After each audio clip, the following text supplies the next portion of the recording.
Hey everyone, Scott Hansen here from NFL Red Zone. I hope you're checking out 1 hour of 5 Yard Rush, one of the best podcasts on NFL football in the UK. Yo, what's happening, Rush Nation? Welcome back to the flagship show. It's a moderately sunny Thursday evening here in the UK, which is good. The rain appears to have eased for now. And as you can tell, if you are watching live on the stream, it is draft day. Well, I say draft day. That's been the NFL draft day. We are doing our first. Is this a mock, Murf? Is this an actual league? It's an actual league draft. I feel like people will take it more seriously if there's an actual league. There will be a prize. I'll come up with something to give away for the winner. It's with some Patreon, some friends of the show, just some cool people. It's like, yeah, let's just do it. Let's just have a league, do a live draft. First one for 2024. You know, everyone's been in dynasty mode and best ball mode. So let's sort of shake it up. We're in June, best month of the year, hands down. And so let's kick on with this. Let's kick on with this show. Let's kick on and do a live draft. And get some people on at some point. And basically the point of this show is we're going to do a 16-round 1 QB PPR draft. And through there, we're going to have some people coming on. So I will be looking down at my phone, coordinating. Trying to get everything organized is tough. Yeah, it is. And no one knows what they're picking, which is great because we're going to do the live draft order in a minute because I didn't want people cheating. I didn't want people going like, oh, okay, and doing some prep. This is literally where are your skills at? Where are you? How getting people into the old redraft mode for 2024. And then what I also did for the Patreon show. So our Patreons, and you can sign up Patreon /5 Yard Rush, and you can join there. Did a show this week for our Patreons where we did vertical board, horizontal board with projections. I did a pretty below adequate, maybe inadequate job. Probably shouldn't be saying that. But I sign up to our inadequate Patreon. Well, I did. What I did was I'm still like getting used to my projections. Obviously, I've done them. And I've got them up, and you can find those at Patreon, where you can get access to that. And there's a really cool sheet where you can actually input your league scoring in there, which is good. And the whole point of that is that you basically was doing that to identify your team needs versus best player available, and what was the right option to do per pick. And I picked in the middle, so I'd have the most amount of time to prepare. So yeah. It should be all good and ready to go. So I'm going to, before we bring on our first two guests, Ian and Pete, I suppose I better do the draft order, right? Because no one knows what the draft order is. I've kept people on tenterhooks. For that, I probably better also present. And I'm going to have this up at all times. Hey, Bill. How's it going? People pop in the chat. It's popping tonight, which is good. Right, so I'm going to pop the sleeper. We're going to shrink down. That's pretty big. Is that probably as good as we're going to get, I think? Yeah. I'll tell you what you need to do, people. You need to go and find your television and stream this to your television screen, or if you have YouTube, head over to YouTube and come watch on there. Absolutely. If you're listening to this on the podcast, this is definitely one of those that I would recommend watching. We will do our best to narrate this as we go along, but we might fail at the same point as well. So, right, let me set the. I'm just warning. Right, so here we better randomize the order. So, how lucky is that? We've got Pete, who's going to be joining us in a second, who's going to have the first pick. So that's handy. So I'll get them on, and then we'll get ready to click start. And then Ian, who's also joining us, is picking after me. So there'll be some sniping in the first little segment, which is going to be quite good. So let me bring on Pete and Ian to the show. Fellas, how's it going? Evening, guys. How's it going? You okay? Yeah, it's good to have you. How are we doing? Stocks, nice to meet you, mate. You too, buddy. Yeah. Welcome in. Yeah. Thanks for having us Thank on. you. I was having a really good night until you just did that order. So What do you mean you got the one pick? It's all good. I don't want the one pick. So Well, there you go. That takes the the excitement away from the first round. Can we trade picks? No, we won't have time. You got 60 seconds per pick. Speaking of which, I'm going to do your intro while Pete is going to go and pick because I'm going to hit the start draft button now. So in terms of Ian and Pete, they host the JMD podcast, otherwise known as Jefferson My Drink. What's the story behind the name, fellas? And then I'll let you guys do a bit of a plug-in intro, and then we'll get into talking about why Pete took Christian McCaffrey at the 101. So the story behind our name is I'm obviously a Bengals fan, and my team name was named after Joe Mixon, Mixing My Drinks.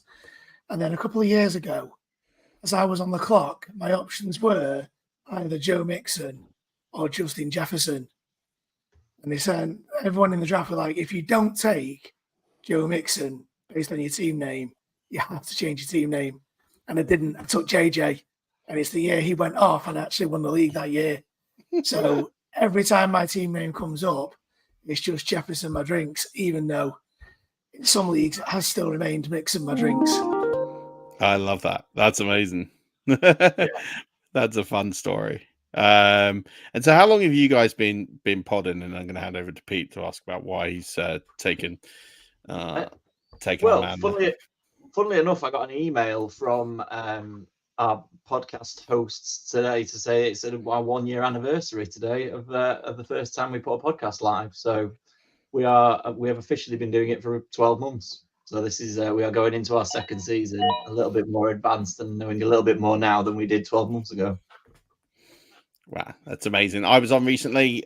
You can check that out. We had a good time. I'm sure I'll be back at some point.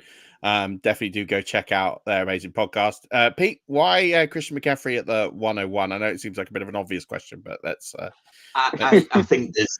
I mean, after last season and the team he's in, I don't think there's any argument. I've done a few mocks. I've seen a few other things where other people are thinking a little bit too much about it. I think and taking CeeDee Lamb or a Tyreek Hill, but for me, there's no alternative to Christian McCaffrey. If he has a season anything like last year, it's good enough to carry your team, I think.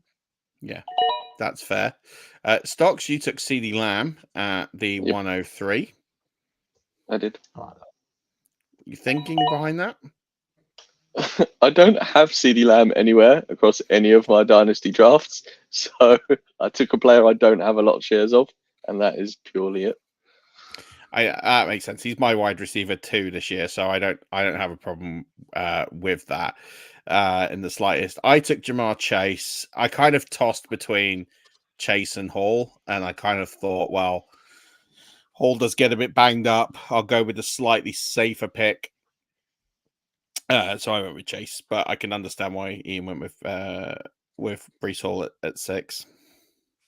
Yeah, I think especially in 12 team leagues, I'll always prioritize running backs early doors. You run out of depth on running backs early when there's 12 teams on it. Yeah, I don't hate that pick. I think that they were the two I was torn between. Oh, Joel's going to time out here if he's not careful. Joel, I know you're watching because you've been in the chat. You've got 3 seconds. Oh, first auto. Come on. Bijan. It's not the worst auto in the world, is it? Well, I don't think you're going to get a bad auto in round 1. So the draft has gone so far. McCaffrey at 1. Hill has gone at 2. Lamb at 3. Jefferson at 4. Chase at 5. Breece Hall at 6. Amon St. Brown has gone at 7. AJ Brown at 8. And then Bijan Robinson at 9. It was a auto pick, but maybe it was queued. I don't know. It's not the worst pick anyway. And then Danny has just picked, he'll be on in a bit. He has picked Jonathan Taylor, and we're now up to James, who is picking at the 111. So while that's going on, I guess it's probably a bit early, but this is all in the spirit of fun. Does anyone want to volunteer their strategy, what they're thinking about in this draft? Appreciate it's only round 1. You probably don't want to give away all your secrets, but this is an educational podcast. But I know you're also trying to win. So, I don't mind talking about mine because got to make a mess of it anyway, aren't I? So I might as well tell you in advance. I mean, I've done. We were talking about on our most recent podcast that came out this morning about quarterbacks in general and how deep I think the quarterback market is really deep this year, and I'd quite happily take the 12th quarterback on the board. So that's one. I mean, for me, it's trying if you can to stock up on wide receivers and running backs. I'm not as confident on the sort of 10th, 12th tight end on the board, but I'm quite happy to let quarterbacks drop and everybody else take them early if indeed that's what happens. Yeah. Okay. I think that's a fair strategy. Anyone else want to volunteer theirs? Yeah, I don't mind going because obviously me and Pete focus mainly on 8-team leagues, so the strategy for a 12-team league won't give away too much for most of our listeners. But as I've said, like I will always prioritize running backs early. You know, most teams now are running a dual backfield, so you're having a true running back one. You are really short of those, and you can get more depth in receivers further down. And like Pete said, I'm happy to wait on quarterbacks in 1 QB leagues because, like, if you get, Justin Herbert's going at like 15 to 17, which is ridiculous, and I don't mind waiting for that, even though he is going to be in a run-heavy offense this year. Yeah, I think it's an interesting scenario. I think if you look at the breaks, I think there is a stronger quarterback market than there has been in future years. I still think there is this potential tier, and I think there is this opportunity to take and get an advantage at QB. But then again, if you get those picks right in the mid range, you could potentially offset that by having a much deeper roster, especially with the way injuries have gone. Stocks, are you going to volunteer some strategy, or do you want me to go? I don't mind. I was going to go running back, but considering there's basically nobody left now, I am thinking of going wide receiver again. I thought somebody might get back to me, but I'm not entirely happy. I mean, there's a couple that I might consider here that might slightly be early, but I think I'm going to punch a wide receiver before the turn and then see what gets back to me, if anything, on running back. I feel like everyone's been listening to Ian's strategy and just gone, I'm going to take all the running backs on the board. I must be running backs now, so I can't. Yeah, running back, and it's not going to be an option for me at this point now. We should probably update the listeners, if you are listening to the audio version, as to what has just happened in the pick wise. So we left you with Jonathan Taylor at the 110. And then, so it's gone Puka Nacua at the 111, Jahmyr Gibbs at 112, Garrett Wilson at the 2-1, Saquon Barkley at the 2-2, Kyron Wilson at the 2-3, Josh Jacobs at the 2-4, Isaiah Pacheco at the 2-5, and then Marvin Harrison Jr. has gone at the 2-6. So it's now on Ian at the 2-7. So yeah, lots of running backs have gone, and you've picked Davante Adams. What was the thinking behind that? Well, the thing is, Davante Adams, because most of the mocks that I've been looking at have been Dynasty and Best Ball. And Davante Adams, being the age that he is, he's not someone that's particularly attractive, especially in Dynasty. And I do like going with the experience of someone like Davante, who's done it year in, year out for my redraft leagues. And I think he's in a really good position. He's in a really good setup. He's pretty unchallenged in terms of targets. Jacoby Myers isn't going to take much away from him. And I think Gardner Minshew, if he gets the starting job, will do quite a lot to get the ball with Davante Adams' hands. Yeah, I think that's fair. So I am going to take here Chris Olave is who I'm going to go with here. Effectively, looking at ranges of picks and looking at who's available, it's probably the most obvious pick. I don't necessarily like going with the most obvious pick. I could have pivoted a couple of different ways, but I'm kind of hoping to see who lurks back into the third round to see how I pivot and make a decision. But I'm sort of playing the board here as well. Like, I've got a feeling that some people know my strategy a little bit for 2024. I'll be honest about my strategy a little bit in the sense of I really am working. I have an ideal roster construction, which is effectively to. I do want to take a premium quarterback. I'm not necessarily going to overreach, but I will take a premium quarterback if it falls into the right range and the right option. And effectively, these first few rounds is about just getting players who are going to build a good base for me. And then I think it's those differential picks in the middle rounds.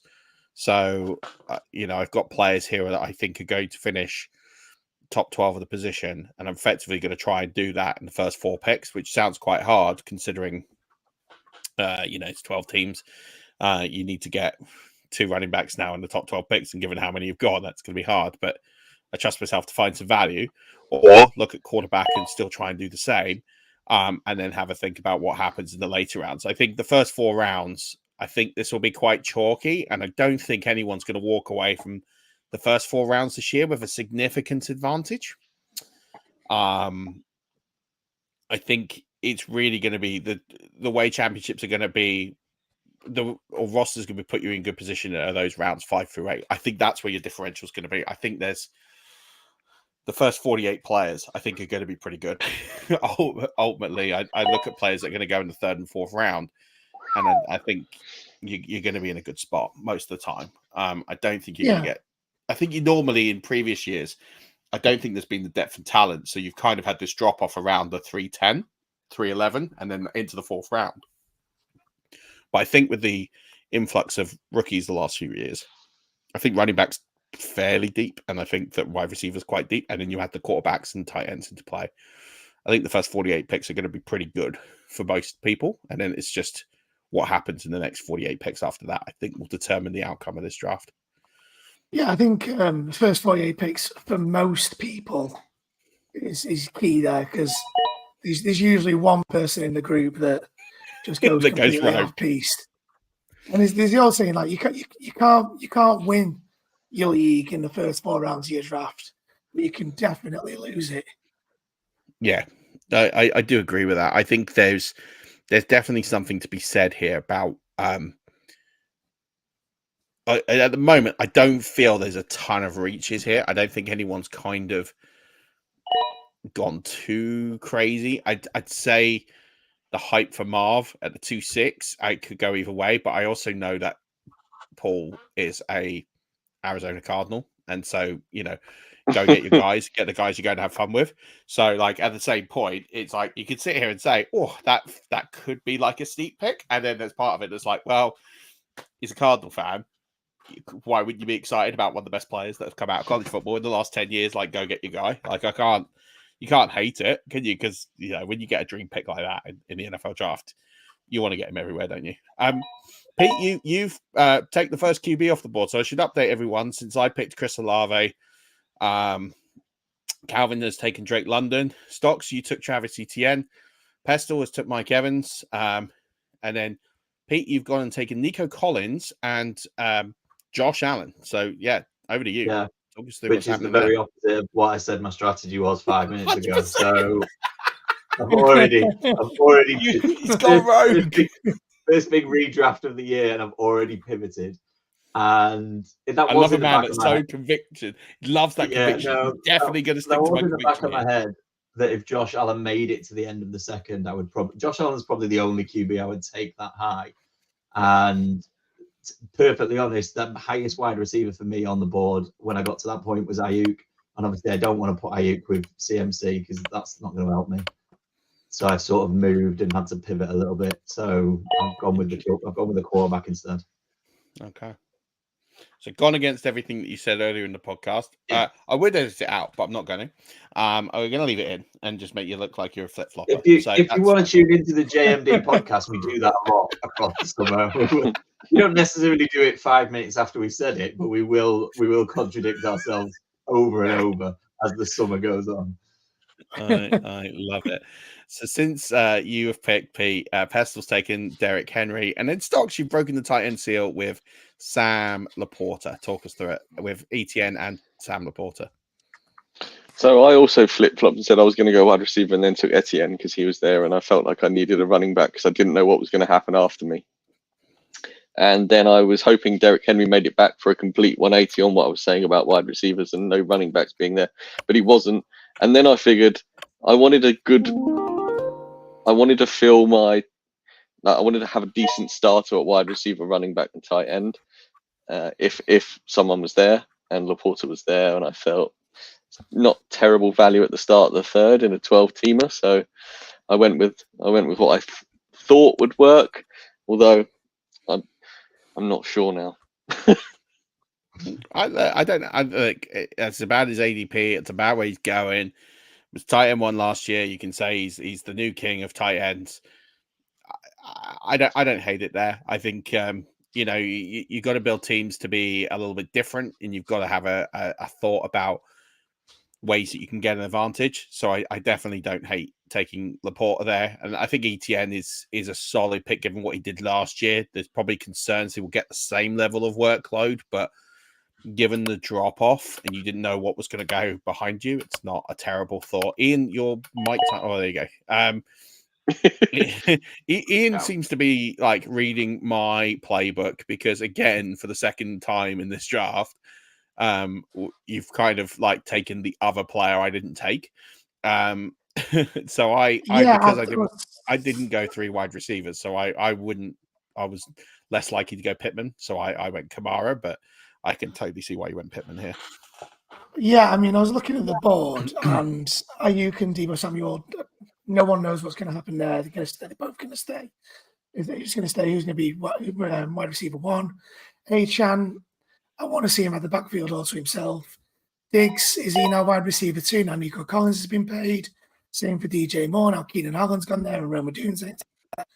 And if I'm honest, if I'd have had more time, I probably would have looked to have traded down there. Yeah, it's an interesting spot. So I think I mean I get it. I have Pittman easily being a wide receiver 1 this year. I kind of have him back to back with Olave, so I flip flop those two players, and I kind of went with I'll take the player probably with the safer floor at the start.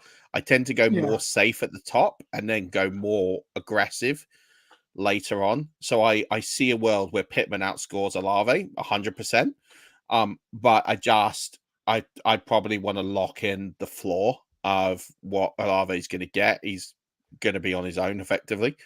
And then on that same thinking, I went with Alvin Kamara. Very, very similar line of thinking. I actually have Alvin Kamara as my running back 6. So I could have easily punched the ticket for him in the second round, but I kind of knew he was going to fall into the third round. He could have even fallen into the fourth round, but I didn't want to risk it. So I feel comfortable punching Kamara's ticket in the third round. He's like easily, I'm looking at the board, he's the best player available on my board in a position where I have no one. It's a pretty easy pick from my projections perspective. But Pittman was kind of right after him on points, so it's pretty close. But I had 2 wide receivers. I didn't need to go 3 there. We're looking at your first 3 picks there, Murph, and it's something that I'm always very conscious of when I'm drafting, and Pete will back me up 100% with this. These bye weeks. So when you get to week 12, all 3 of your first picks aren't playing. Yeah, I think it's one of those things that I used to be more conscious of than I am now. The way I look at it is, if those 3 picks are still able and available and playing and have played all 11 weeks, I'm probably in pretty good shape going into week 12. Ian's mildly obsessed with it. He gets very hung up on bye weeks. Yeah, when they're late like that, I don't care. The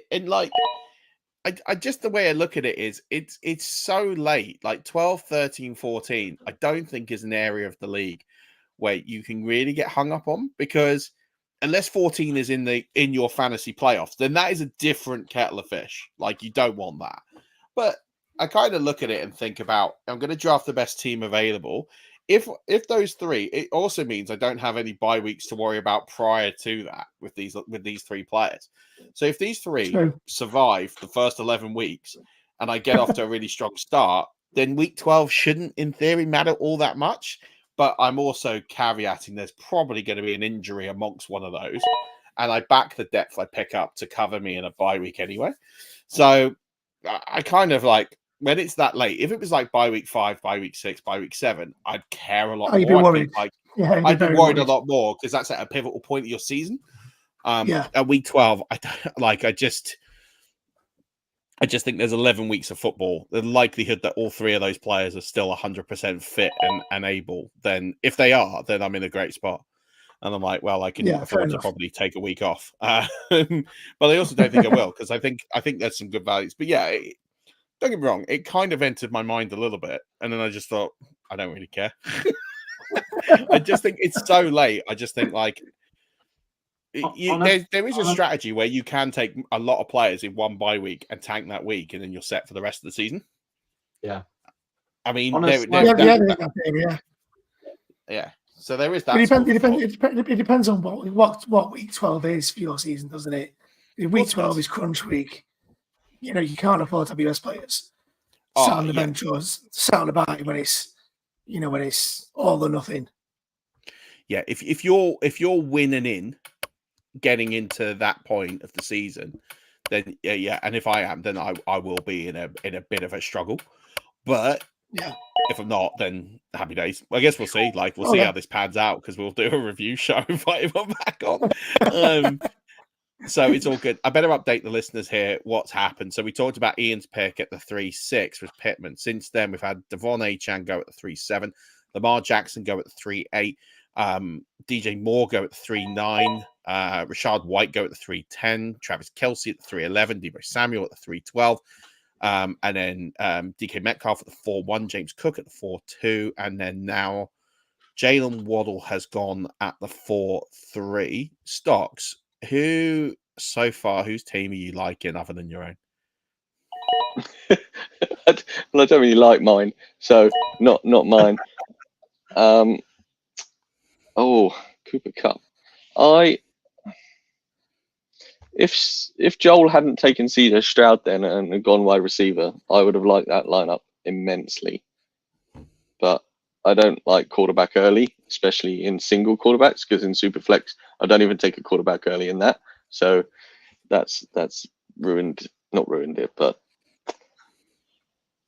man, I like Danny's team, because 3 solid running backs and a decent wide receiver 2 as your wide receiver 1, I think is a solid lineup in 12 team. Yeah. Okay. I agree. Good to know. I like team 12. I don't know who that is. James, James's team 12. I like the start, and I think that's a couple of really solid wide receivers to add. Yeah, I think, couldn't agree more. I think that's it's definitely interesting. I think like I said, I think all the teams here will be reasonably strong and be what happens in the next few picks. Are you going to let you guys go when Pete, you pick at the 5-1? So Ian, you're on the clock now. You're going to tell us who you're picking before you pick. Yeah, I'm going to take Trey McBride. Mainly because I get to mess with Pete. Fine. Because Pete is so in on Trey McBride this year. Well, that's fair. I can't hate that. I can't hate that. I'm going to do something I never thought I would do, and punch Joe Mixon's ticket here. I punched Joe Mixon's ticket here just for a better balance at the. And I need someone who's not who's going to play him in week 12. So I thought I'd get him. I did have a small hope maybe on the board for me coming back, but I have basically. Yeah, I mean after Mixon, there's a bit of a drop off here in terms of running backs for me. So I'm quite happy to. Quite happy to just take him and then go like, right, there's my 2 starters, and then I'll load up with some middle range guys later on. So I'm quite happy. Kind of Walker fan. No, I just think Zach Charbonnet is gonna take a bit more workload this year. I still think he's the lead back, but I just don't trust Seattle to run Kenneth Walker hard. He got a lot of workload last year because of the fact that Zach Charbonnet was injured. And actually, I just think Zach Charbonnet is going to get a lot of the 2-minute work. I think he's going to get a lot of the valuable work. I just don't see the ceiling. And I get Joe Mixon's not like the world's most explosive back, and I get that he's on his last legs.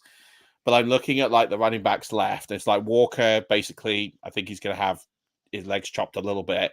Connor, I don't think is going to last the season. Aaron Jones, I just don't trust a running back in Minnesota after what we've seen in the last few years. David Montgomery is effectively a 2-back. Swift, maybe. Don't Hurry love up, him. Murf! What? I was waiting for you to say somebody's name and you didn't, and the clock ran out and I panicked. Oh, okay. Well, you took Stephon Diggs. That is a big panic pick. Talk us through it. I've gone upside purely because I know how good he is. And yes, Nico Collins and Tank Dell were there and they were good last year. But Stephon Diggs, I think, is an elite receiver. And I've gone upside because I didn't know the running back I wanted to get. And in hindsight, I didn't think Pestle at 2 was going to take Diggs. Pete definitely wasn't going to take another Houston receiver at the end of the 4th round or start the 5th. And I've picked the wrong player and I hope somebody comes back. Okay. Well, Pete, make your final 2 picks, and then, fellas, thanks so much for coming on. Tell us a little bit about where people can find you, and we'll get you back on definitely later on in the summer. Yeah. First up, Pete, I do like Trey McBride, but when I've already got Josh Allen, there's only one tight end I want, and that's Dalton Kincaid, because that is a combo that I really wanted to put together, and that's what I was hoping would come back to me. Fair enough. And I'm going to take Brandon Ayuk as well, because he's just because he's full. I don't really like having a wide receiver and running back on the same team, but he's fallen way too far for me to let him go again. So yeah, but I'll let Ian tell you where to find us. Yeah, so we can be found at JMD Pod on all the socials. Give us a like, give us a follow, give us a subscribe on YouTube as well. We've recently figured out how to do that. Had some teething issues, but we're there now, and we've got some really cool branding that we got done last week or the week before. So, give us a listen, guys. Thanks very much. Thanks for having us on, guys. Thanks for having us on, guys. Good luck with us. It's been a pleasure. Take it easy. All right. I'm going to switch out for our next guests. So we got 2 amazing guys coming on. One who's been a guest before. One is one of our patrons. He's quite new to fantasy NFL, but has been crushing it the last few years since he's been in the space. Joel, Danny, welcome to the show. How are we doing? Joel, that is an amazing setup you've got there, my man. I thought I'd pull that out for you. I'm just out here in the kitchen watching everybody just do what they do, and it's quite a good time. Just before we do, happy to see you've gone 1 QB. You've finally seen the light, Murf. Like, come on, mate. Super flex. Listen, I play all formats. I'll play 3 QB. I'll play 5 QB. I'll play any QB. I don't care. Like, I'll play 0 QB. Like, it's all good. This is literally the second draft I've ever done with 1 QB.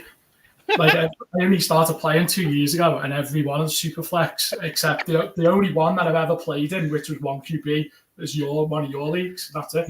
So I'm doing this completely blind. Well, Stocks likes your team, so I'm happy. Stocks likes your team, man. So you're in a good spot. So, all right, I'm on the clock. So, right, Stocks, tell us about your pick. Tell us about Pollard, and then I'm going to have a little doozy. I think I know who I'm going to take, but I'm just going to have a little check just to make sure that I'm not being an idiot. And I'm not being an idiot. Well, I wanted to grab another running back, and it was between Aaron Jones and Tony Pollard for me at this point anyway. But seeing how Minnesota didn't run the football last year or the year before, the fact that Aaron Jones was there didn't matter to me. It could have been absolutely anybody bar Christian McCaffrey there, and I didn't think Minnesota were going to run the ball much. And then Tony Pollard, I think he's good enough to work in the Tennessee system, and I really wanted another running back that would be serviceable, not on bye week 12, so I landed on Tony Pollard. Okay. You're not worried about Tajay Spears at all? I'm not, no. Okay. Not at all. That's where you and I differ, my man. Hey, look, listen. Well, I'm prepared to be completely wrong on that, and this draft has gone sideways quickly for me. So it could be one straight in the bin. I don't know. I think it's turning out interesting. I guess because we'll go on. I'll tell you what, because Joel's going to pick first. Danny, let's talk about your strategy and team here. Stocks likes your team. You've got 3 very, very good running backs, and then you followed up with Jalen Waddle, which is a solid pick. Talk us through your build strategy, what you're thinking. It was sort of just the way it fell. So I sort of had projections for everybody, and the wide receivers I wanted were already gone, but there seemed value in the running backs. And I was looking at everyone else's team thinking, well, everyone else has only got 1 except for one of the teams. So I'll go for 2. And then the next thing, when it was coming around, there was White. I thought White was going to score higher than some of the other ones. And there was a lot of wide receivers, I would say, very similar in the same group. So I just thought, well, I can wait for another one on the next way round, and I'll take the one value that I thought was the running back, and I'd go a little bit different from everyone else. Yeah, I tend to agree. For me, I have Samuel probably a little bit higher, but then once you but then after him, Metcalf, Waddle, Cup, Smith, you can kind of. I didn't even want Waddle, to be honest, but I needed someone I thought that was going to be playing every week and not too risky. So I thought I'd throw him in first, and then I'll take a bit more risks as we go. Yeah, I like it. I think it's solid. We should probably update people where we are. So after I took Mixon, we got Mark Andrews, Stephon Diggs, Patrick Mahomes went at the 4-11, and then Pete, as he said, took Dalton Kincaid to pair with Josh Allen. And then Brandon, I can't believe there's 5 tight ends off the board. That's actually like crazy in the first 48 picks. Brandon Ayuk, he did fall probably far too far in this draft. And then Kenneth Walker, Tony Pollard, Tank Dell, Zay Flowers is who I took at the 5-5. Ian took Swift. Higgins went at the 5-7. Johnny took Amari Cooper. And then Joel, you took George Pickens. So tell us about your build, what you're trying to do with this team.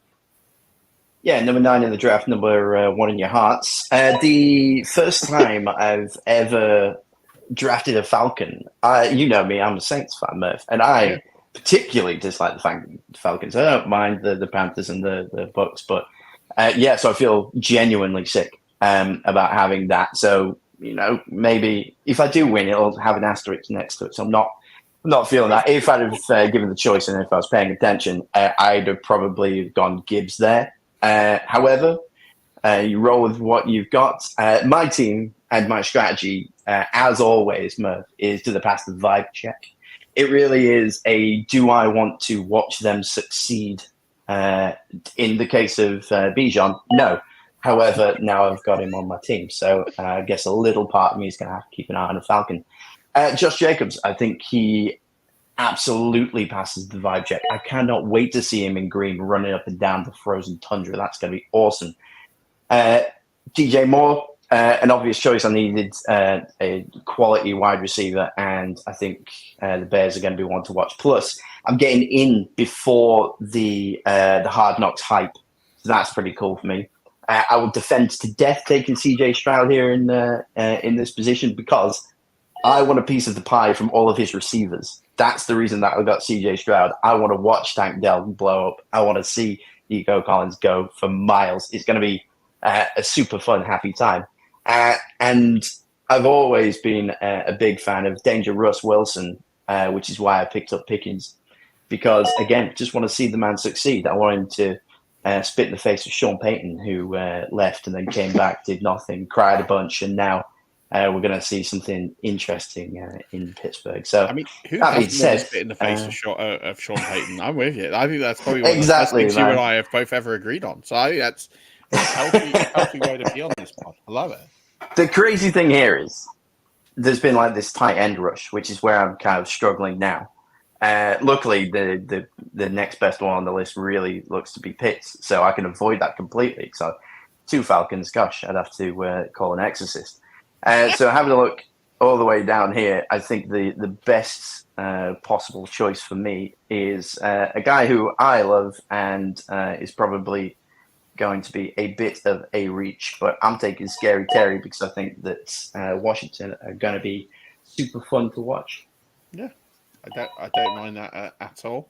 You must be looking at my team, like licking your lips at how great it is because there's so many Saints players on it. I couldn't believe it. Yeah, when you went back to back Saints, I would have gone. You cried with pride, didn't you? I'm not feeling Olave. I think he's awesome, but I like Derek Carr as a human being, or maybe not even as a human being, but not as my quarterback. I would like him to succeed elsewhere. So a great quote when we picked him up for the Saints, and somebody said, "I'm going to miss David Carr. If you need 4 yards, he's going to get you 8 yards, and if you need 10 yards, he's going to get you 8 yards." And that has always kind of stuck with me, where he's just, it looks like he's doing a great deal, but he's not. And I'm gutted because there could have been all sorts of players that have ended up in New Orleans. So, Olave, it was a bust for me last year. I think he's overhyped, but that's Derek Carr's fault. I just don't think there's anyone else there. By the way, I'm running to the podium with this pick, by the way. So, I Dak Prescott at the 6'8". Thanks very much. I'll slam that pick all the way home. Cheers. I did kind of want Anthony Richardson. I'm not going to lie, but I'm cool with. And also there would have been another bye week 14 player, so I would have had 3 12, 3 14s. That would have been like really super neat. But I'm cool. I'm happy with that. Danny, you took Joe Burrow and Christian Kirk. We should mention that. So Kirk seems a safe option because I went for a couple of safe wide receivers and then probably more dart throws later. Joe Burrow, I wasn't sure. I was just looking at who was left, and I was looking at Prescott and Burrow, and I'm just hoping that he has a bounce back season and actually stays fit this season, and we'll see how it goes. Yeah, I don't think I have Prescott higher. I can't blame anyone in this range taking Burrow over Prescott. I just can't. I get it. Prescott seems the safer option. Yeah, I don't think you can. It's kind of like splitting hairs. It's like, you can. They're both relatively similar. I have Dak a little bit higher. I just think that offense is just so potent when it gets going, as we kind of saw last year. But it could also regress. This is part of having. As part of Jerry's world, they can just always flop at any time. And Burrow, we've seen he's an elite quarterback when he's fully fit. So, don't hate that in the slightest. I'm finding it hard to change the mindset at the moment because it's literally been dynasty, and then all of a sudden it's best ball.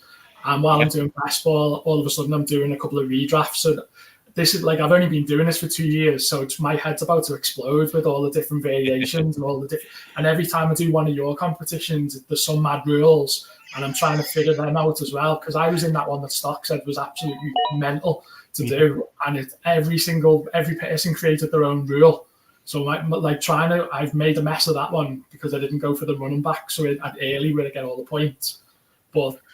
Trying to balance them all and while still trying to learn and understand it all at the same time is interesting. Right, you're doing so well because as I said, you've been playing really for 2 years. You're more of an FPL player, aren't you, Danny? So you've been doing this for the sport, like the golf ones and mainly for football, So I guess for those listening who are perhaps newer players, you have jumped 2 feet, head, whole body. You've literally belly flopped into. Giving the imagery there to the crowd here. You've belly flopped really into this and gone all in. So what do you like most about NFL fantasy football? Why it's different? I'm obsessed with stats and strategy. So I played a lot of the golf. So when I was on Twitter one time, and I just posted because I named likes of Jack and those guys from the golf side of things, and you sent a message because I basically posted saying I'd love to get into NFL, not a clue where to start, and then the next thing you posted a tweet saying, the next thing you sent me one of your books with how to get into NFL. And it's and then you sent me links to all the leagues that I could join, all the beginner ones. And that was a great place to just get started and sort of find your feet. And at the same time, then there was people to follow on Twitter. And the next thing, I was listening to 10 podcasts a day and during work, and I was watching videos. And I don't really listen to any fantasy football or golf things anymore. It's completely NFL all the time. And I've sort of got a bit addicted, and I'm blaming you, I think. It's your fault. Yeah, I get that a lot. I'm sure there's even the likes of that. Johnny's on later. That's the Orkney Bowl trophy that I won last year in my second season as well. So he's got trophies. I've got shields. I've got a ring somewhere. All kinds of stuff that Johnny sent from the Orkney Isles when I won that last year. And that was just pure luck. I scraped through in the 7. I think it was 7 and 7. Scraped through, and then all of a sudden my team just went nuts and smashed everybody all the way to the final. I don't like. Yeah, there's always an element of luck when you play these sorts of games, but at the same token, I think you make your own luck. I looked at your roster; it was a different strategy. It's I think I'm a big fan of contrarian plays. Like, you didn't just go with the safe option; you really sort of just went for big options and just took risks. And we talked about this on the charity show a couple of weeks ago. Like, you've just got to swing for the fences. You've got to just build different, go wild, and go big. And because it's such a big tournament that it's so hard to sort of get right. Like, you've got to just go for it. And I think that's kind of the mindset of playing these big tournaments. So I love it. I think, mate, you've done really well. Like, it's just amazing to see how well you're doing, and how you're taking to it. Stocks, you got any thoughts? Just while I'm sitting here musing over a pick here. When was the last person we mentioned going pick wise? Because I feel like we've had a few picks. I think we got up to Joe Burrow. Terry McLaurin is probably it, and I mentioned that I took Prescott, and I'm sitting here musing over who I'm going to take here. So after Joel raced to the podium to take Terry McLaurin, Jordan Reed went, Chris Godwin went 6-6, David Montgomery then went 6-7, Murf took Prescott, Hollywood Brown went 6-9, I took Keenan Allen at the 6-10, then Calvin Ridley, Tennessee's new shiny toy, went 6-11, Zamir White went 6-12, followed by Najee Harris at the 7-1, so Pete went back-to-back running backs on the turn. Evan Ingram went 7-2. I then panicked and took Jordan Addison. That's going to be the name of my team, by the way. I then panicked. Jordan Addison at the 7-3. James Conner went 7-4. Murph was up. He then took David Njoku at 7-5. Ian then took Kyler Murray at 7-6. Kyle Pitts finally went at 7-7, although that might have been 14-7. Who knows with him. And then finally, DeAndre Hopkins went at 7-8. And Joel, you were on the clock. Yeah, now seems like a good time to pull the trigger on a tight end, seeing as I'm not left with a great deal. I'm definitely not taking a rookie tight end. I've learnt my lesson from there. I think I'm just going to have to go George Kittle. He does play with all the passion of a wrestling fan, so I appreciate that, and I want him to succeed. And that's it. We draft with hearts, not brains here on my team. Mate, amazing. Yeah, you can't argue at 7-9 taking George Kittle, and there has been a bit of a run of tight ends here. I was kind of hoping Ingram would make it back.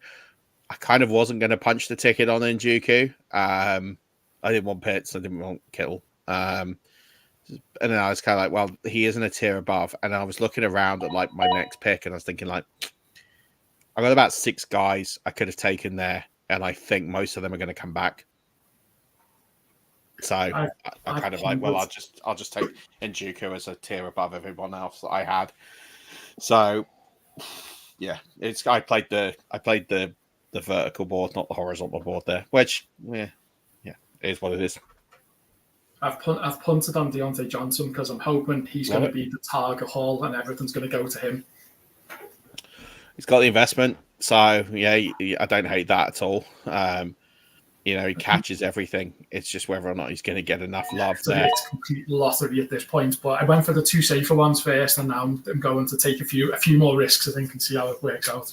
Yeah, I think this is the range now that you start to take risks. So if we're looking at the board, there's 3 teams that don't have a quarterback. And 3 teams that don't have a quarterback, and there's a couple of teams that don't have a tight end. Oh, two teams don't have a quarterback. Jordan Love's just come off the board at the 8-1. So Stocks, you might get your wish as the last team to take a quarterback. Do you know you've been striving for? Murph, where would you guys take Rice at the moment, based on what the situation is in a draw like this? Because someone just took him at 12, and he's one I was thinking of, but I don't know how much of a risk it is and how many games he might miss and all the rest of it. We're kind of in the same territory as Alvin Kamara last year with Rashee Rice, right? Do you believe he's going to get a ban? If you believe he's going to get a ban, how much of a ban do you think he's going to get? And then, based on that, do you think he's a difference maker after that? There's a couple of things that swing it for me. One is the fact that I worry about the fact that they took Xavier Worthy, which makes me think that they must have an inclination that Rice is going to get banned. And then they've also got Hollywood Brown, right? KC don't really support 3 wide receivers and tight ends, so that's 4 players. That offense will not sustain it. It's only ever it's such a narrow tree as it has been for years. You've had Mahomes, Kelsey, 1 wide receiver, Pacheco, or running back, and I just don't see all these players getting love. So is Rice going to be the guy? And I sit there and think, well, that incident has happened. They've gone out and got Brown, and then they've gone and drafted Worthy. And didn't they sign Hardman again yesterday as well? Yeah, I mean, I just mean as depth to cover. Like, they don't need to be starting. Is that cover, or is that like kick returns? Yeah. You see roster moves like that, and you think, I don't really know what that is. Like, yeah. I'm not scared about Mecole Hardman. We've seen what it is before in Kansas City. It was mostly special teams with a few plays. So I'm not really worried about Hardman taking any spots. I just think there's too much of the work of GMs that have kind of pushed me to thinking of, I just don't know if they view Rice as the guy after what has happened. I could be wrong, but I think there's a ban coming, and I think I would much rather sort of just be out of the business. But then at the 7-12, if he's the guy, like, you're lit, you're sorted. Like, the price you're paying there is so minimal, and you'll get him on the cheap in Dynasty as well. Yeah, exactly that. So I think it's definitely not a bad spot to be, in the slightest. So I get it. Like, I'm all for taking a punt. I probably think he falls another round or two. So, but yeah, I think it's like I wouldn't get in on Rice. I'm not going to be taking too many shares. I think there's going to be a 3 to 6 game ban, and I think I'll just be more happy just to let others take that risk, and I'll fill the team with shots. But then I know what James will say is I'm taking a shot to go to the moon, and I don't hate that either. So it kind of makes sense. I love the Christian Watson pick and the Nick Chubb's picks, fellas. By the way, I think they're great picks in the 8th round. They were 2 players I was looking at in the 7th. Comeback player of the year. You heard it here first. Probably not first, but you heard it again. Yeah, I definitely don't hate it at all. I think they're solid picks. So as we're finishing up the 8th round, let's keep you guys around for the 9th, and then we'll swap in some new faces. Talk us through the strategy. I guess we're going to you, Joel, first of all. Talk us through what you're planning to do with the rest of the draft, and where you think your team's going to end up now you're kind of eight picks in. Yes, now we're in really kind of like fun territory, aren't we? Where you would go and get the guys that you just want to take a shot on. You've got your Weewos, as your friend of mine, Tom Smith, would say, your week in, week out players. So now it's the chaps that you want to slot in and out. Will they have the upside that you want from them? Again, with everything, I'm not looking at, they're going to X targets. I've never been analytical, probably why I haven't won that many seasons. But to continue on the track, and I'm surprised, and he probably won't make it to me at this point. I was arguing over Xavier Worthy because, like you say, they did take him for a reason. I just have an ungodly dislike for Patrick Mahomes, and this is nothing against Patrick Mahomes. He's a great player. He's, in my eyes, he's like a Cristiano Ronaldo. He's that great. You kind of hate him a little bit, but it's not even that. I really liked Alex Smith, and I was proper like, he took a job in week, 17? And then I was like absolutely gutted, and I was like, absolutely not. This kid's going to be a flash in the pan. I've never been more wrong in my life, but I stand by that unnecessary hatred. So that's the only thing that stopped me from taking Worthy there. And my mate May is a big Cleveland Browns fan, and will shed a tear when Nick Chubb puts through his 16th touchdown of the year.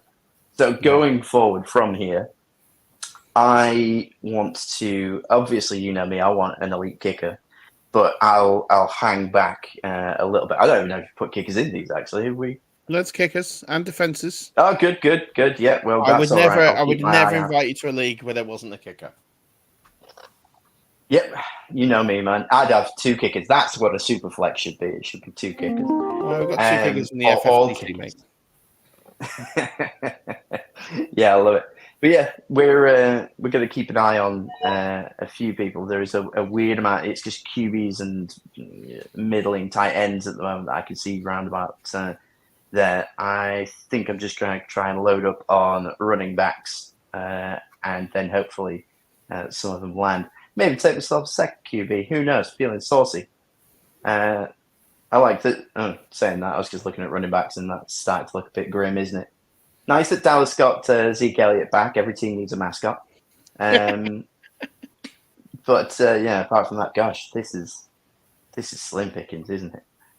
Yeah. So worry is now the point that we're at after having spoken for about 5 minutes. God only knows. Take the wheel. That's who I want to Brian Robinson next. Ian and I've done this same thing again where I was tossing between Brian Robinson and Gus Edwards, and I shot for upside over floor, and also the week 14 because I already got a couple of week 14s, which and I said bye weeks don't really matter, but I was like, yeah. And Tajay Spears went, which I think he's right up there in Jerome Ford. So we get this nice run of running backs of 6 in a row. So I'm trying to think where we last got up to. Deontay Johnson at the 7-10, Roman Dunze 7-11, Rashee Rice 7-12. It's in my projections. I do have Rashee Rice as the lead wide receiver, but I haven't factored in the ban or anything as of yet. So if you've seen my projections and wonder why he's like up there, it's kind of why I've got him. But you kind of have to do it with what you know, and then you have to kind of adapt when you get new information. So like I don't know Rashee Rice is going to get banned. So to sort of do projections like he's not going to get, like he's going to get banned and then he doesn't, doesn't make a lot of sense. Jordan Love at the 8-1, Marjorie Stevenson at the 8-2, Christian Watson I love at the 8-3, Nick Chubb I love at the 8-4. He said Jake Ferguson at the 8-5, Zach Moss at the 8-6. Keon Coleman at the 8-7. I took Jalen Warren, who I think is going to displace Najee Harris as the lead back in Pittsburgh, as the 8-8. We got Javonte Williams at the 8-9. He was a second-round pick last year. It's amazing how the mighty have fallen. JSN at the 8-10. Austin Eckler at the 8-11. Jonathan Brooks at the 8-12. Lad McConkey at the 9-1. Brian Thomas at the 9-2. Devin Singletary at the 9-3, which I love stocks. I'll let you talk about that one in a minute. Trey Benson at the 9-4. Me taking the Gus Bus at the 9-5. Again, shooting for that upside and run first offense. Brian Robinson, 9-6. Tajay Spears, who I love at the 9-7. I think he is probably going to likely win the lead job. Jerome Ford at 9-8. Xavier Worthy at the 9-9. Courtland Sutton, which I love at the 9-10. And then Chris, we've got Williams there at the 9-11. So, Stocks, talk about your team, and then we'll let these fellas plug themselves and say goodbye.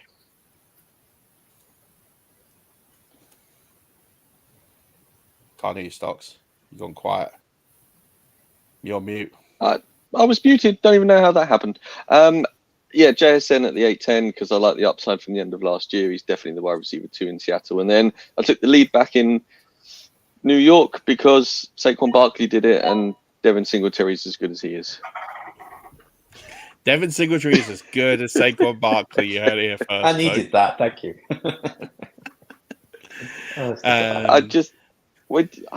He was good last year in his role that wasn't supposed to be his role, and he took it on and did really well. And he's definitely the lead back, and I needed a third running back. I genuinely actually almost took Tajay Spears there, Murph, just to have both Tennessee running backs and fill the hole completely. But I couldn't bring myself to do it. Mate, I mean, you can't. You got to pick one lane or the other. You can't have both. That would be suicide in this sort of format. So, no, you've done well. Love it. Joel, Danny, thank you so much for coming on. Tell us a little bit about where people can interact and find you in the streets.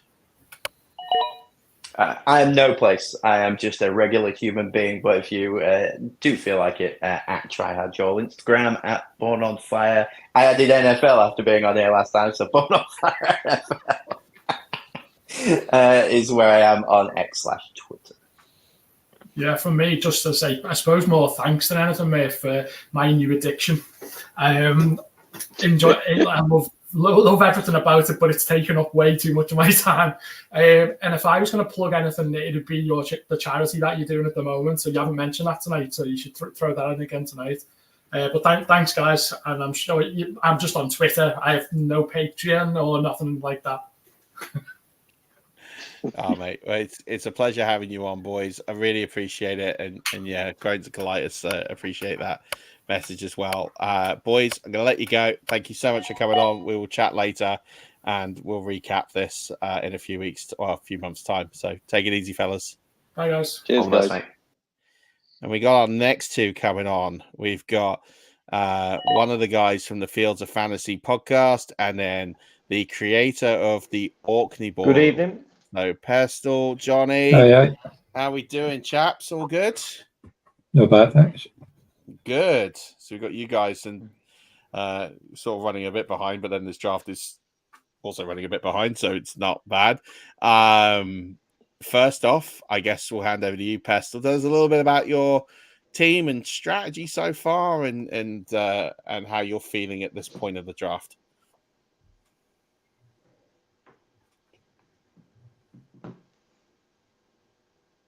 Really good. He's stunned silence. I'll tell you what, while Pestle's sorting that out, Johnny, we'll go to you. This is why I love live podcasts. Johnny, how are you feeling about your team? Well, I'd prepared it a lot better if you hadn't picked Zay Flowers and Njoku before they got back to me. But come on. You seem to be having a very queue, but no, it's not bad. I've maybe left a bit too long for running backs, but I do like Blake Corum, so I thought I'd just pick him up just now. Because Williams can't stay fit, and he's a handy player. And I got a couple of nice wide receivers. I know I picked Lamar a bit early for everybody's liking, but he's basically another running back as well, so you can't really knock that back. No, I mean you got a really strong wide receiver core: Brown, Cup, Cooper, Reed, Hopkins, and then Lamar Jackson to go with that, and Pacheco. You're not in a bad spot there. No, obviously Ford will be okay to start with because I don't know Chubb's really going to be fit to start the season. But I might have to pick up another one. But like I say, I do like Corum and I like Ferguson. He's probably the second wide receiver for Dallas because he had a good few games last year. But I'm happy enough so far. Is Mark's gone? All right. Is he dropped off? Has he lost his? I do like Andrew Hopkins. You know what I mean? He's such a great player. I know they've got a new toy to play with, but the boy can catch anything. He can, as will. And I do have a soft spot for Jalen Reed, especially with signed jersey behind me from the Michigan Spartans. So I tend to draft him whenever I can. I like Jaden Reed this year. I think it's a solid pick there. I think you can be. I mean, it all depends on the health of Watson, but I think both those guys are going to be more than viable this year. So I definitely don't hate that in the slightest. Yes, get in. Stocks, for the audio, you better tell everyone why you've just done that.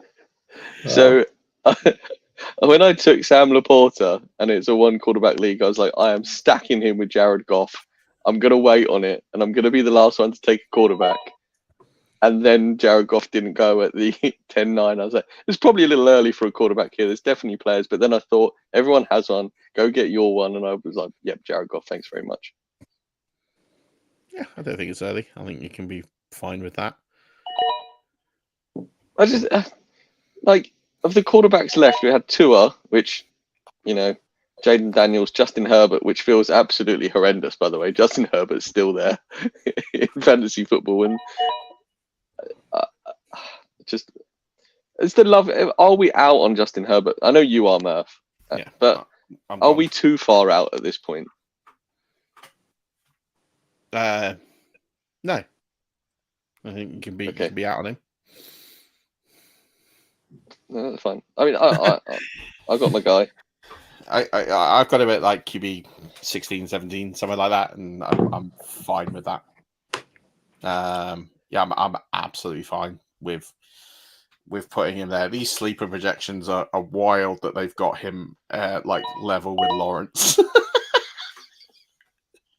Yeah, I always want to screenshot that and go like, "Oh, hey guys, hey you guys, hey guys, what are you doing? Pestle, are you back?" I am. I'm here again. Sorry for that. Oh, he's here. No, it's all good, man. It's all good. It's good to have you here. How are things? All good, thank you. We're just completely filled up now. TH Fantasy Basketball Bonanza, which is lovely. So we're really happy with that. So thank you very much for everyone who's on board with that. We had a week off from recording, so we just had a record. I was very much hoping that Zach Moss was going to fall a little bit further to me in the draft there for my RB3. So we just spoke about him today, how we think he's been absolute massive value this year. But yeah, all is good with us in the world of TH Fantasy Football and Fields Fantasy. Excellent. Tell us about your draft so far. How are you feeling? All right, I think. So, I mean, it seems people around me have read my board perfectly. I was really hoping to get ETN as my second pick, and then he just vanished before me. I made a schoolboy error in round 4 because I really wanted Brandon Ayuk to come back to me. I made the mistake of taking Mahomes, even though Pete had got Josh Allen already. So I just didn't read the board properly there, which was a rookie mistake. But yeah, I'm relatively happy. I'm going to stock up on lots of running backs and wide receivers now and see how the bench fills out. Yeah, you got a solid draft going there. You took some flyers for wide receiver upside to go with your stable of Hill, Evans. You got Henry, you got Walker, and then I've just to prove how much I'm out on Walker, have taken Zach Charbonnet. As I did speak earlier, that I just believe that Zach Charbonnet is going to have more of a role in this offense, and I think I'm not saying he's going to usurp Walker, but I like the fact that Charbonnet is going to have a role, and if Walker goes down, which he has done in the past, then I look at the leftover running backs. I'm like, if I don't get another running back in this draft, I'm okay. I'm okay with Zach Charbonnet being my running back 5 here. Like I can sleep easy knowing that if I don't get another running back in this draft, I'm all right. So I did do something I didn't think I'd do this season and take Tyler Lockett as a wide receiver. I wasn't expecting to come into a draft tonight and draft Tyler Lockett, but everyone's pounded the wide receivers. Like I'm going to need to take a count on how many have gone, but there's got to be like 50 gone. It's got to be 5. Stop to take the air while I count. I was backing you up with some clear many audios there. No, I don't actually know where we got to in who'd been taken. I mean, Zeke Elliott went at 9-12. Jacoby Myers went 10-1. Jameson Williams, who I think could go well this year, went 10-2. Then we had 2 tight ends back to back, Dallas Goedert and Brock Bowers. Blake Corum went at 10-5. Brock Purdy went 10-6. Jalen Polk at 10-7, who I like a lot this year. Murph took Tyler Lockett, as he mentioned. Chase Brown went 10-9. I screamed at probably deafened a couple of people and got Jared Goff at the 10-10. Then Rahid Shaheed went 10-11. Adonai Mitchell, AD Mitchell at 10-12, which is great value. Brandon Cooks, the forgotten man, at 11-1. J.K. Dobbins at 11-2. Then I took Khalil Shakir at 11-3. Romeo Dubes went 11-4. As Murph mentioned, he went and got himself a glass of Chardonnay at 11-5. The Pittsburgh rookie, whose first name eludes me, 1 second, Roman Wilson, he went the pick after Murph took Charbonnet at 11-6. Rico Dowdle 11-7. Chuba Hubbard 11-8. Gabe Davis went 11-9. And then cheers, sleeper. Harrison Butker went 11-10. Oh, then TJ Hawkinson, the man without a timetable to return, went 11-11. Yeah. Are you still counting, Murph? No, 58. 58 gone. Crumbs. Jaden Daniels. 58. James has just taken a second quarterback. Sorry, that. Murph. Yeah, I love that pick. For fantasy football, I debated that at the 11, and I'm thinking like it's a bit of a luxury pick when you've got Dak Prescott, because am I ever going to play Jaden Daniels? I'd need Dak to go down for that pick to be worthwhile.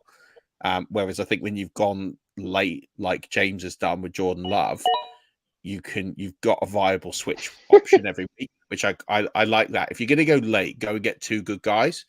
Whereas if you paid up for the elite, you shouldn't necessarily like get a second elite, like top 12 quarterback, because it feels like a bit of a waste when you can just stack your roster. So I love that. Johnny, you're picking up sort of all the running backs here late, as you sort of mentioned. You were a bit weak, and you've gone with Chuba Hubbard. How are you planning the rest of your draft here? Are you going to keep pounding the running back table, or are you going to try and find some value in other positions? I've got my eye on a tight end next, if it doesn't get sniped. Who's a player I used to hate for a team that he played for, but he plays for a different team now, and I don't mind him so much. But I've had him quite a lot in the fantasy over the years, so hopefully I'll find out in about a minute or 28 seconds whether I get him. I'm not going to see him beforehand in case he gets sniped. Watch Joel take. I noticed a lot of people have been taking players off your queue, because whenever you put players up, they seem to get picked the next one along. Oh yeah, I forgot my queue's visible. Nice of everybody to tell you that one. Yeah. No, yeah, you could have left that open. I don't mind. Like, at least it's. Maybe I knew it was there the whole time, and I've just totally like gamed people into taking people. Well, that's it. I'm going to go Dalton Schultz. I like that pick because I like him. So, and he hurt the Giants, and I've got two players that used to hurt the Giants, one last year and one years before. So, probably the best idea, but they are good players. So, yeah, I think if you stack them up, get your players there, I think you're in good spot, definitely. So I don't hate that. Getting them. Pestle, you mentioned your charity league. Johnny, you run one, the Orkney Bowl. That has kicked off, and I think is everyone drafted now? Pretty much. I think I've been at work all day, but I think there's maybe still three divisions still to go, but they're all in rounds 22, 23, so not far to go. So yeah, we did pause one because he got married. We'll let him off with that one, but he kept on picking on the honeymoon. So, but you got what you do for fantasy football, yeah. But no, that's the Orkney Charity Bowl. That's last year I raised money for an Orkney charity, Orkney Blind Trust, but the winner gets to choose the next year. And Tony Harrison, he chose Papyrus, which obviously helped the youngsters with suicide. So whoever wins it this year will choose a charity for next. I thought it was a good way of spreading the charities about. So we've got 160 entrants this year, not quite as much as Martin did, but 60 more than I got last year. So you guys are doing amazing work with the charity leagues. It's amazing to see the amount of money that's been raised. Like Mark, you go first, and then Johnny, go talk to us about how much money you've raised so far this year. So I think we're 20 quid shy of £2,000, which we're really happy with. We tipped just over 1,000 last year. But we've just been, I mean, we've said it on a few posts. I think I said it to you at the start of the off season, Murph, when we were talking about fantasy. We said the same to Matt the other week as well.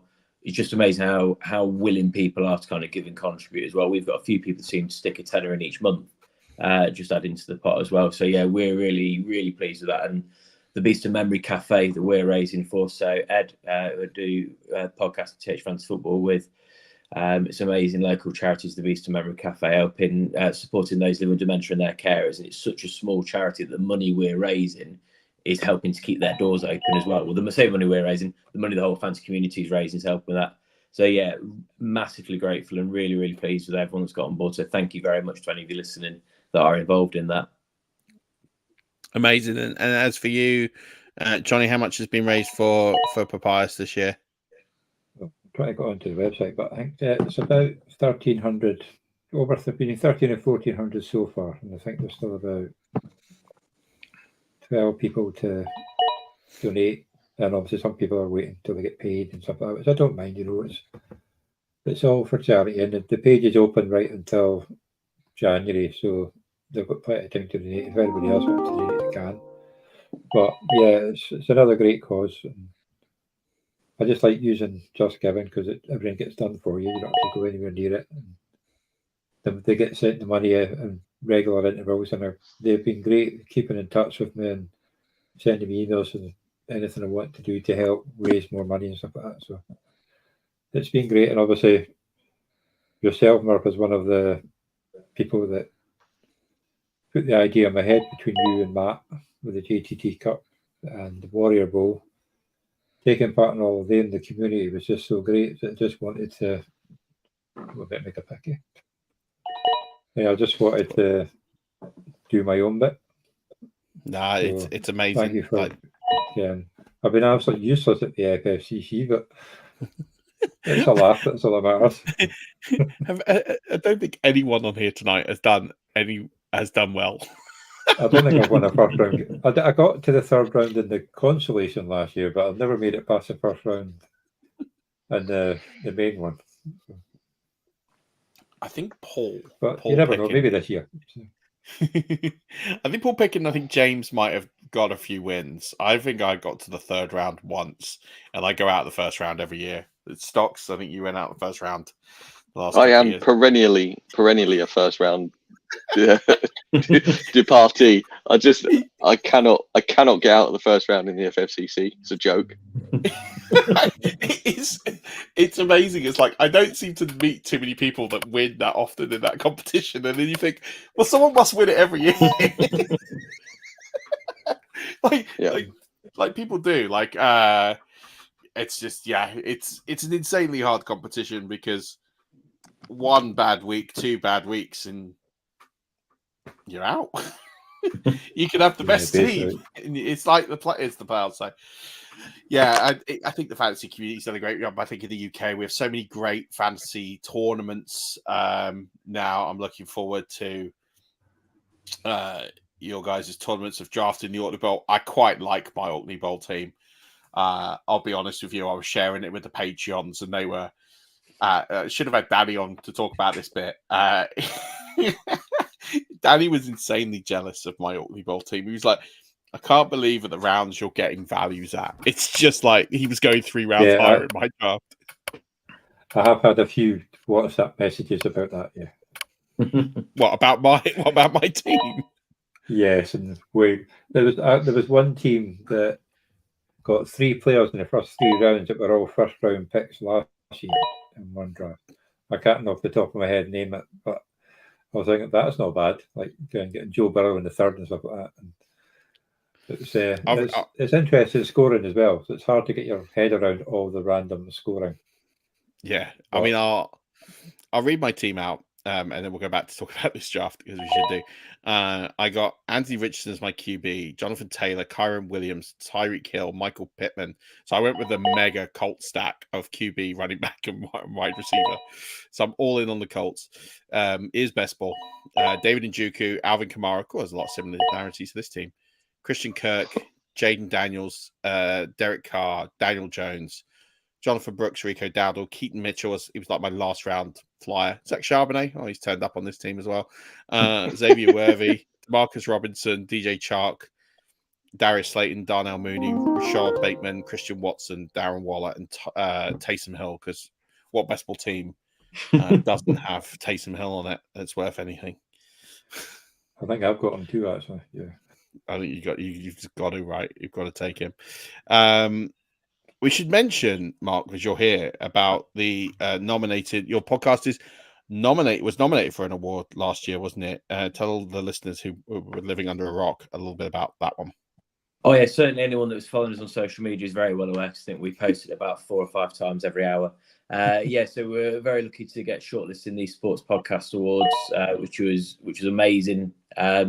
As soon as we were nominated, we knew that was as far as we were going because we were up against the likes of the fantasy footballers and CBS podcast. Yeah, loads of great podcasts. But we were just over the moon that we've only been doing it for 2.5 years. And so listening to like your guys' shows and some of the other UK shows is what kind of got us into it. We were very lucky that as Dowie and Johnny B at Fields Fantasy gave us the chance to kind of do a show with them. It was them that started up the whole of Fields Fantasy, so a lot of the credit sits with them. So yeah, giving us that and letting us take the wheel of the good ship Fields Fantasy and do as we've wished with it. We've really enjoyed it. And so when we're recording today, we were just saying we actually just quite like that once a week we've got some time to sit and talk about NFL and fantasy football and just have an hour out of the rest of our week to think about talking about that. So yeah, we're very fortunate given the opportunity and we absolutely love doing it. I'm going to plug my pick in. There we go. Love it. You've got a lot of wide receivers. Yes, well, at this stage, I'm thinking if I've got Mahomes in, there is nobody I'm going to play over Mahomes any given week. So there is no point taking a backup quarterback. And at this stage as well, my main strategy in any redraft is I'm not taking a kicker or a defense at any point either because I always stream them. So I'd rather take that gamble on sticking on my bench who could have that kind of breakout later in the season, looking for that upside potentially. So yeah, I'm stacking up on wide receivers and may look at see if we can get some running back value as well. But we all know the most valuable running back for fantasy next season will be someone who's going to be sat on waivers till week 2 anyway. Yeah. I agree with that. I think it's risky going with the 1 QB strategy now. I was talking about this on a show recently that with the amount of QB the amount of QB injuries. Well, I don't mind. I got 2, so if he can pick, it's pushing value down the board, right? The amount of QBs that get injured. Oh, sorry, I'm glad I had a cue. That's why I was getting shushed. Yeah, so the amount of injuries at the position, like you just don't want to get into a position where you're relying on like Tommy Two Balls and like some of the options that were available last year. You're just like, you can't have that. Like I just think you have to have a second, even if you've drafted an elite one. I can get the passing on a QB till quite late, but I think you've got to pick up like a Herbert, a Stafford, a Watson, a Lawrence. Like I just think you've got to have that insurance policy because if you're ending up with like QB 25 off waivers and there's an injury, like if Mahomes goes down, that's your team done. Well, I was quite lucky last year that I ended up taking a couple of flies on when it came to waivers, and all that was left was we were talking earlier last year's QB 32, and ended up with dangerous Baker Mayfield when I'd taken Anthony Richardson a couple of places, and that worked out fine. But yeah, you're right. The chance of that happening is slim, and I landed my feet that. But it's a game of risk, and I like to play the risk when it comes to my quarterbacks. Yeah. That's fair. Stocks, you want to update everyone where we are with picks? Because I've kind of got lost. So with the 101, where did we get to? Gabe Davis, Stephanie Butker, Jaden Daniels. Okay, Marshawn Lloyd went 12-1. Justin Tucker then went 12-2. Danny took the first defense, I think, at 12-3. Tua went at 12-4. Dalton Schultz then went 12-5, as we mentioned. Curtis Samuel 12-6. Jerry Judy went 12-7. I was hoping he would make it back to me. He didn't. Murph took Demario Douglas at 12-8. Keandre Miller was next. I then took Xavier Legette. Rashawn Bateman, at 12-11. When the name goes over the numbers, it is difficult to read. Antonio Gibson went 12-12, and Jahan Dotson at 13-1. Mike Williams, Big Mike Williams at 13-2. Pestle took him. I then took Jaleel McLaughlin. I think that's how you say his last name. I should know that. At 13-3. Josh Downs at 13-4. Murph then took Marvin Mims, which I hate for me, but love it for him. Brandon Aubrey went at 13-6. Trevor Lawrence went to Paul Pickin at 13-7. Troy Franklin at 13-8. Ty Chandler 13-9. Tyler Algier at 13-10. Jalen Wright at 13-11. Quentin Johnson and Pat Freiermuth rounded out 13 and started 14. The Commanders went 14-2. Wandale Robinson went 14-3. Evan McPherson 14-4. This is probably going to be terrible audio listening with all the bleeps. I apologize. Matt Stafford then went 14-5. Louis Reese-Zammit went 14-6. Khalil Herbert, the forgotten man in Chicago, went at 14-7. I don't know how people talk a lot in a big long stretch. Excuse me. Deshaun Watson Murph then took for his second QB at 14-8. The Niners went at 14-9. Murph slowed down. I took the Baltimore Ravens at 14-10. Darnell Mooney Pestel took at 14-11. The Seattle Seahawks and Justin Herbert went at the end of 14 and start of 15 to Pete. Then Pestel autoed because I told Murph to shush at 15-2, and he took Cole Kmet. I then took my second quarterback in Aaron Rodgers at 15-3. Jake Elliott at 15-4. The Cowboys at 15-5. Murph plugged in a perennial top 5 there. Russell Wilson, who's dead to me, at 15-6. Roschon Johnson at 15-7. The Chiefs at 15-8. Tyron Tracy at 15-9. Baker Mayfield at 15-10. Josh Palmer at 15-11. Deonta Foreman, is that? Yep. Deonta Foreman at 15-12. The Jets at 16-1. Kimani Vidal, is that right? Yeah. Kimani Vidal at 16-2. As well, by the way. Yeah, you got 12 seconds. It's fine. Watch this. I had someone to pick. I'm going to do this just for giggles. Michael Thomas.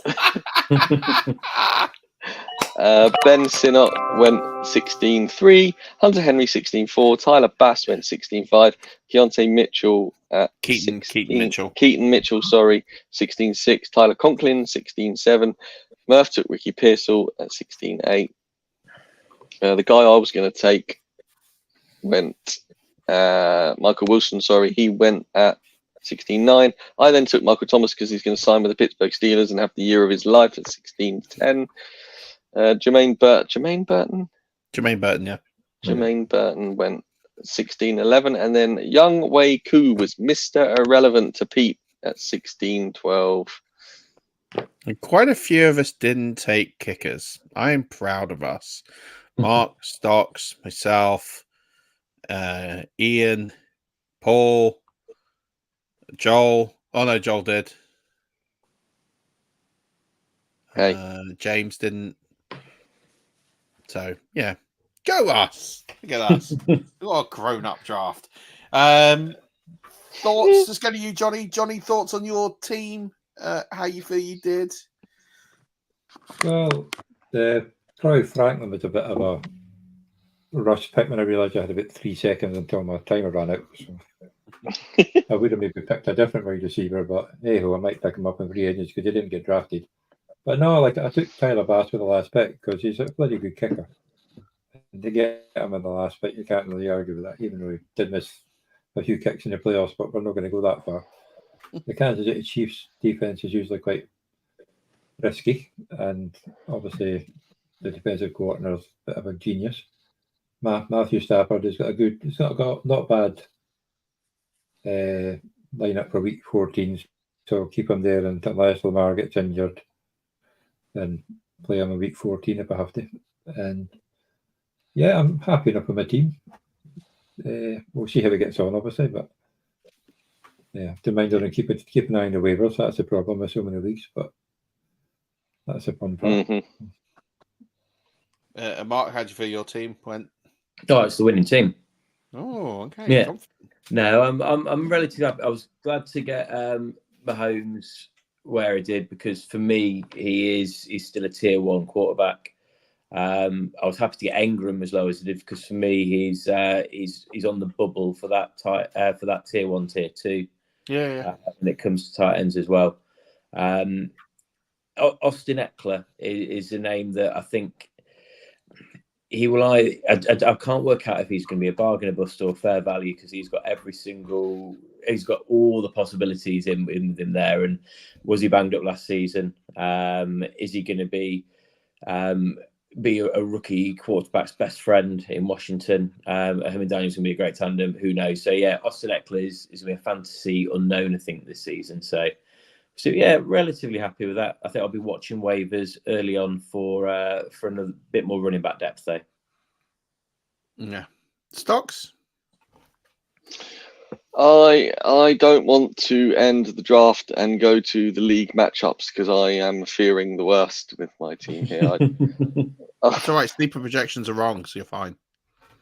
Just ignore them. Yeah, that's true. We pointed this out last year. My team is going to win because they were all projected. Oh no, wait. No, that's wrong. They're all projected high, so this is going to be. I don't hate it. I think I've got a few upside picks. I was pleased with my Jared Goff late, and yeah, I'm not overly enthusiastic about it. It started well. I panicked a bit, and it got out of hand. Is how my draft went.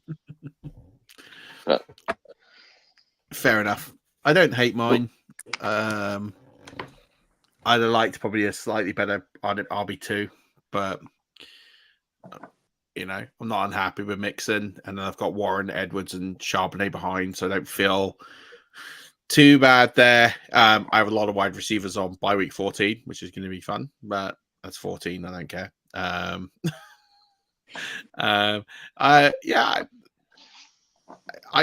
mean, the Pearsall pick will be interesting, because he's either going to be, if one of the San Francisco wide receivers gets traded, then I've hit the lottery at 16-8. That was exactly why he was I was hoping to be my last pick, Pearsall, for that exact same reason. He could be really, really good value there if I goes elsewhere, or the negotiations go sideways. Yeah. So it's kind of like just throw it up there. Mims, I think, can go off this year. Douglas is probably the safest pick you're going to get there in that range. I don't really love Lockett, but whatever. He's going to be fine. He'll be a top 35 wide receiver. It'll be the most boring top 35 wide receiver finish we'll see, but he'll do it. And then I like the other three. I wanted Ingram, I'm not going to lie, but I'll take Njoku, and happy with Dak in that range. I think it's going to be an interesting league. I don't think there's a clear favorite, but I'm interested to those listening. Please drop your comments in the video or online. Let us know what you think. Do you have a favorite? Who do you like best? Joel took 3 tight ends in the end, so clearly he's winning. I think he sort of gave up after he was on. He's like, I'm done. He did get the best kicker though, so I'll give him that. Gents, thank you so much for coming on. Tell everyone where they can find your work and pods, and where they can interact with you on the Twitterverse. So you can find us on Twitter and Instagram at th_fantasy_NFL. We've been very quiet last couple of weeks. We've got a couple of quite exciting things in the pipelines through the end of June and July. So keep your eyes peeled for that. And you can also find us on Fields of Fantasy, available wherever you get your podcasts, as is the trope when it comes to all things podcast. So yeah, check us out there as well. But thank you very much for having us on, guys. Really appreciate it. Really enjoy being on with you. Oh, definitely. I'll need to come back on your show at some point, so we'll sort that out, and we'll chat more. And Johnny, tell us a little bit more about the Audible, where they can get in contact with you, and you've got a podcast for it as well. Yeah, well, I've got a couple of podcasts, but we don't really have many subscribers because it's mostly to do with the league. Like we've got around the Orkney Bowl, which is a weekly roundup of what's happened in the actual Orkney Bowl League, which is a 96 team league with promotion and relegation. And obviously, I sort of produce the Pork and Pay show, which is on a Monday at 12 o'clock, run by a couple of players that take part in the Orkney Bowl. One lives in the Philippines and one lives in England. So 12 o'clock on a Monday seems to be the best time we can actually do a show. But luckily, I'm off, so I'm in the background and just getting everything ready for the screen and hope nothing cocks up, which usually something does. One of them's usually high, but I'm not saying which one. But no, it's a bit of a fun show, and obviously I'll be doing the draw, the spin the wheel on this Monday at 12 o'clock show for the Mystery NFL GLC, signed GLC for everybody that's donated so far. So somebody's going to win that. So hopefully it's in the UK, so it doesn't cost too much to post it. But you can find the Orkney Charitable as Ork Charitable as I think that's the handle for Twitter. I can't mind off the top of my head, but you can also find me on the Bowl Orkney. That's my Twitter handle. So you can find the link on that one as well. So. And the Jersey draw is very well timed because it's my birthday on Tuesday. So winning that would be a very nice early birthday present to me. So it's not going to arrive the next day though. It's okay. Not from Orkney. It's not anyway. It's okay. I can wait a few days. I don't mind getting late presents. I'm good. So yeah, good timing for that. Fellas, it's been an absolute pleasure having you on. Thank you so much for taking part. I will come up with a suitable prize for the winner of this. I don't know what it's going to be yet, but I tend to always pull something out of the bag at some point. It might even be one of these really cool t-shirts that we'll do, or something. I don't know. We'll have a thing. I do have a couple of nice t-shirts already. So. You do, yeah. You've been the champions a couple of times. I've got the listener one, and I've got a couple of other ones. And I got my New York Giants top arrived, and that was awesome. It's now far too big for me after losing nearly 40 pounds, but I still wear it all the time. So. That's amazing. That's so good. Stocks, any final words before we let these two go, and then you and I wrap? Thanks for coming on, fellas. I'm just looking through the sleeper projections, which I know are never real, but I've got a very middle of the road team here in for week 1 projections. So not too disheartened after seeing the truth that sleeper spit out on a week-to-week basis. Yeah, I've got the choice of Josh Allen and Christian McCaffrey week 1. That'll be fun. I don't think, however many times I tell myself that sleep, particularly win percentage projections, are completely pointless, but it's impossible to not sit and watch them constantly through a Sunday evening as if they actually matter. Yep. Oh yeah. That's where you go wrong. I don't look at them. I'm in too many leagues to do it. So I just don't. I just watch the games and I check them out like before I go to bed on Sunday, and just go like, I'll just have a look at a few and just see how I'm getting on. Playoffs is obviously very different, but yeah, regular season, I just don't bother looking. Joel, I don't even look at the Kong League. Sorry, mate, I don't even look at it until he always does like a 1st to 100, and like I never bother looking until like the next day. Just because it's done. The way I look at it is, it's like, unless there's like lineup changes at 9:25, I'm just like, it's out of my hands. So what will be will be. Yep. That's how I see it. But fellas, thank you very much. Stocks, you and I are going to wrap up with some questions. Yeah. Cheers, fellas, for catching up. Cheers, man. Cheers, Stocks. Thanks, bye, guys. Bye. There's been a few pieces in the chat. So few questions in here. Do we think Shakir over Curtis Samuel? I'm on the Curtis train this year. You pick Shakir. What are your thoughts? I liked the way he played last year when given the chance, and Curtis Samuel has never really been my tipple. So I took what I liked over what I didn't, basically. It's like when you go to a pub and they've got 2 beers. You're not going to choose the beer you don't like over the beer you do. It's a terrible analogy. It's tough. It's 20-10 here in the UK. We've been rolling a long time, but yeah, I think Shakir profiles as a better receiver for me. I think Curtis Samuel's too gadgety for the playbook in Buffalo, and I think Shakir actually, yes, I know they went and got their guy in the draft, but I think Shakir has a good chance to be the one to start with, at least. Yeah, I agree. I think he's the incumbent, right? So Yeah. I always like the incumbent in that situation. I think he's got a good opportunity there.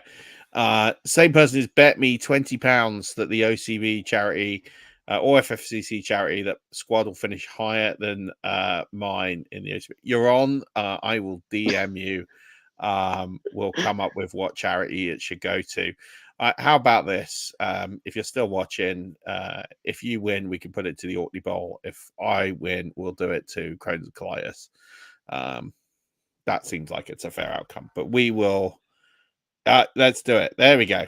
Right, we're in. We're locked in. It's done on audio, so yeah, no getting away from that. So yeah, if there we go, because then Johnny's got a rooting interest. So yeah. If you finish higher than me, and how about if neither of us make the playoffs, then we'll do a donation. You can donate to the Orkney Bowl, and I'll donate to the Crohn's Colitis UK, and we'll do that. But yes, I love it. Definitely just for charity and fun banter. I love that right there. Any final thoughts from you, Stocks? We've been going a long time. It's a long show, but I've had a lot of fun tonight. This is a fun show to do every once in a while. It has been good. I enjoyed it. I liked the fact that only 2 people came in at once. That was well done, sir. Otherwise, because we have had times in the past where there's been way too many cooks in the tiny kitchen that is 5 Yard, and it's got out of hand. But I think you managed that magnificently, bringing only certain people in. It reminds me of the time we tried to do a live 32 team draft where everybody phoned in, and we had somebody in a car somewhere, I think, that broke down Midwest. Didn't really know what they were doing. Yeah, that was wild. If you haven't listened to that, I think it was probably 3 or 4 seasons ago now. Murph and I did it was when we were in the studio.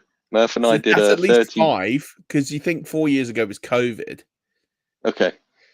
Back when It's got to be 5 at Yard least 5, maybe 5 or 6 years ago.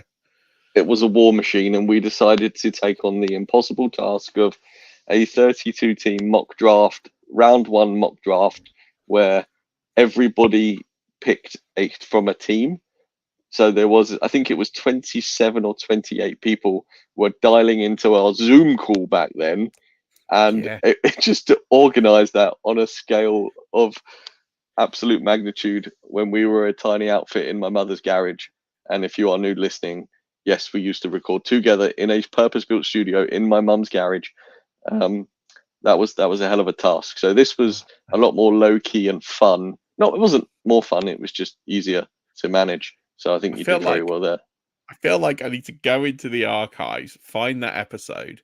I don't think we'll still have the downloadable version of it. So I almost feel like we need to resurface that episode. There's a small chance I have that episode on my external hard drive. You know what? If you still have it, post it out as and post it with no context, so that only those that are listening to this one will get it. Will know. Yeah. And everyone else will be like, what is this random drink? It's also about 4 hours long as well. I know. It will totally throw people, and it would be like a testing of the loyalty of people. And so the throwbacks, people go, wow, I remember this. We should do like a from the archives every few weeks. We should just drop like an absolute banger from the past. But it is absolutely useless information at this point. It's just an hour of your life you'll never get back because it's irrelevant. I disagree. I think there's some really good episodes in the archives that are very entertaining and funny. And yeah. It's true. I don't disagree. I just there's a lot out there. There's a few shows to go through. Yeah, I think it's almost 850. Which is wild. Absolutely wild. Yeah, absolutely. But no, I've enjoyed tonight. It was great connecting with friends and having all our guests. Thank you so much for coming on. Thank you so much. Even if you didn't come on because you didn't want to, or you're just happy to draft, like, thank you for drafting. It's been great having everyone here. This is gonna be a fun league. It's kind of why I wanted to do it as a league, because I was seeing the people that were coming in. I think this is just gonna be a fun league. Like, it's gonna be a fun league. It's a good skill set of people. Yeah, definitely great to see Danny on Danny's first NFL podcast. He said to me, he's like, I don't really know a lot about NFL fantasy. And I was like, mate, you won the Auto Bowl. Come on. Yeah.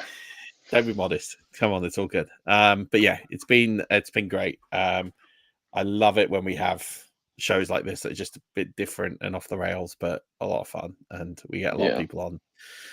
So no, it was very good and well needed. Yeah, shout out to everybody who's watching as well, because a lot of people tuned in to watch tonight, which is really big, and we appreciate it. If you fancy hitting the like and subscribe button over on the YouTube, it really does benefit us, because we can get more people on and reach more people and have bigger and better shows like this. If you are listening via the audio, we appreciate you hanging in with us.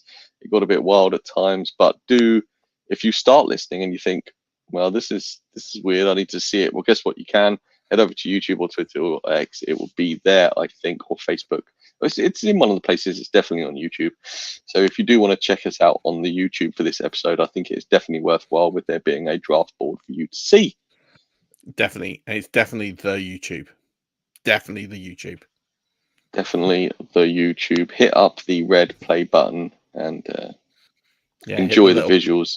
And hit the subscribe. You don't have to pay for it. You can just, it just means like if you're very new to the YouTube, as we're now going to call it. It's the YouTube. The YouTube. I'm donning, for those who haven't seen, my Champion of Champions t-shirt that I won last year. I thought, think like a champion, act like a champion, dress like a champion, and then I will be a champion. And only two of those things happen. Yeah, which is why I'm wearing a New York Giants hat. That tells you all you need to know, Rush Nation. It's a fashion accessory and nothing more. That's going to do it for today's show, everybody. Thank you for tuning in and listening. Until next week, as always, don't forget, keep rushing.